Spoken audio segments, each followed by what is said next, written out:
ایک سنسان پہاڑی گاؤں میں ایک بوڑھا خطاط رہتا تھا جس کا نام بابا راوان تھا۔ لوگ کہتے تھے کہ اس کے پاس ایک ایسا پرانا قلم ہے جو صرف سچ لکھتا ہے اور جھوٹ اس پر جم ہی نہیں سکتا۔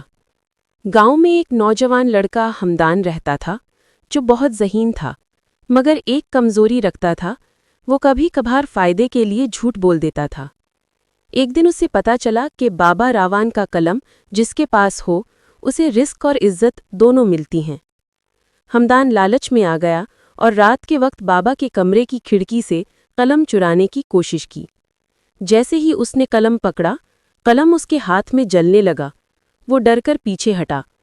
بابا جاگ گئے مگر غصہ کرنے کے بجائے مسکرا کر بولے کہ بیٹا، یہ قلم لوہے کا نہیں، نیت کا بنا ہوا ہے۔ یہ چوری ہونے کے لیے نہیں، سچ والے ہاتھ کے لیے بنایا گیا ہے۔ حمدان شرمندہ ہو گیا۔ اس نے ہاتھ جوڑ کر معافی مانگی۔